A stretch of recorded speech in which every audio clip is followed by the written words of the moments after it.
ওকে তো ভাই লোক এই দিওয়ালিতে তো তিনটা সিনেমা রিলিজ হয়েছে, যার মধ্যে কোনটা মাস্টারপিস আর কোনটা একদমই টাট্টি ওটা তো অবশ্যই জানবো। তবে সেই সাথে বর্তমান এদের মধ্যে কে কালেকশনে এগিয়ে আছে সবকিছুই জানবো, শুধু ভিডিওটার সাথেই থাকুন।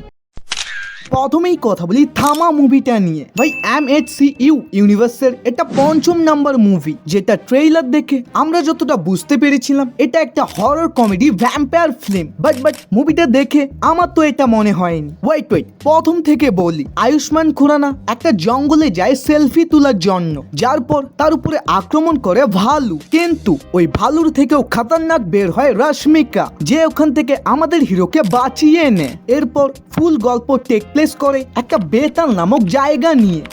আমরা যে ভেবেছিলাম এটা একটা ভ্যাম্পায়ারের গল্প, কিন্তু মুভিতে আমাদের বারবার বলা হয় this is not a vampire story, this is also Betal story. আর ভাই এখানকার মানুষরা ওয়াক করতে বেশি মজা পায়, যখন তখন দেখবা ওয়াক করতে শুরু করে দেয়, যেটা দেখে আমি তো ভাই অনেক মজা পেয়েছি। এবং ফার্স্ট হাফ আমার একদমই সিম্পল মনে হয়েছে, but second half is too much better. না, আমি কেমিও গুলোর কথা একদমই বলতেছি না। এছাড়াও মুভিতে অনেকগুলো এলিমেন্ট এবং দেখার মতো দৃশ্য ছিল। দেন VFX is good but not a perfect. তবে এই সিনেমাটা নিয়ে আমার বেশ কয়েকটা কমপ্লেনও আছে। প্রথমত নওয়াজুদ্দিন সিদ্দিকীকে এত কম টাইমলাইন কেন দিয়েছে?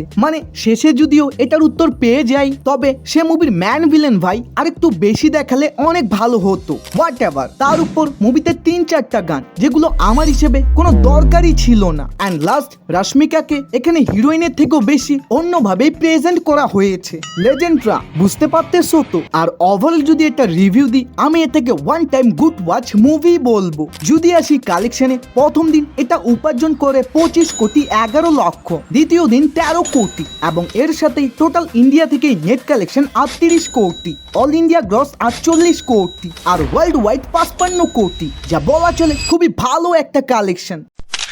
এখন কথা বলি এক দিওয়ানি কি দিওয়ানিয়াত মুভিটা নিয়ে। ভাই এটা রিলিজ হওয়ার আগে ভেবেছিলাম সাইয়ারা বা সনম তেরি কসমের মতো দুর্দান্ত ফিল্ম হবে, কিন্তু বের হয় মাস্টারপিস দ্য লেডি কিলার। একজন পলিটিশিয়ানের লাভ স্টোরিকে এমন ভাবে প্রেজেন্ট করেছে যে ভাই তোমার চোখ দিয়ে না অন্য কিছু দিয়েই পানি বের হবে। কি রে ভাই, কথায় কথায় শুধু শায়রি আর শায়রি। যাক, এটাও মানলাম, তার উপরে আবার back to back slow motion. ভাই ডিরেক্টর, তুমি সিনেমা বানিয়েছো নাকি টিকটক ভিডিও? হর্ষবর্ধন রানা, যিনি খুবই ভালো একজন অ্যাক্টর, তবে দুঃখের বিষয় হলো তিনি কয়েক বছর ধরে ফিল্ম ইন্ডাস্ট্রিতে কোনো কাজই পাচ্ছিল না। বাট এক দিওয়ানি কি দিওয়ানিয়াত এই মুভিটা দেখার পর আমি বলবো ভাই তুই অভিনয় না করেই ভালো ছিলিস। হুদাই শুধু অডিয়েন্সদের টাকাগুলো নষ্ট করলি। আর ওভারঅল যদি একটা রিভিউ দিই, ভাই আমি এটাকে একটা বিলো অ্যাভারেজ মুভি বলবো। আই নো এখন অনেকজনই কমেন্টে বলবে ভাই এটা তো আমার অনেক ভালো লেগেছে। ভাই ওটা তোমার পছন্দ, সবকিছুই তো আর সবার ভালো লাগবে না। যদি আসি কালেকশনে, প্রথম দিন এটা ব্যবসা করে 10,10,00,000, তো আজকে 5 কোটির মতো, এবং এর সাথে টোটাল ইন্ডিয়া থেকে নেট কালেকশন 13 কোটি, অল ইন্ডিয়া গ্রস 15 কোটি, আর ওয়ার্ল্ড ওয়াইড 17 কোটি, যা চলার মতো কালেকশন। এখন কথা বলি ডুট মুভিটা নিয়ে। ভাই এই সিনেমাটা তো বক্স অফিস পুরাই কাঁপিয়ে দিচ্ছে। প্রদীপ রাঙ্গানাথম, যিনি আজ পর্যন্ত শুধু 3টা মুভিতেই কাজ করেছে, তবে শকিং বিষয় হলো 3টাই ব্লকবাস্টার। ডুট যা আজ থেকে 6 দিন আগে মুক্তি পেয়েছে, আর ভাই কি ক্রেজি রেসপন্স। ওয়েল আমি গল্প নিয়ে বেশি স্পয়লার দিতে চাই না, তবে তোমরা যদি প্রদীপের ড্রাগন দেখেছো তাহলে অবশ্যই এটা তোমার ভালো লাগবে। আর প্রথম দিনই এটা 22 কোটির ওপেনিং নেয়, 2 দিনে 45 কোটি, 3 দিনে 66 কোটি, 4 দিনে 83 কোটি, 5 দিনে 95 কোটি, তো আজকে নিয়ে 100 কোটিও পার করে ফেলেছে, এবং এটার বাজেট কিন্তু মাত্র 30 কোটি। This is already blockbuster film.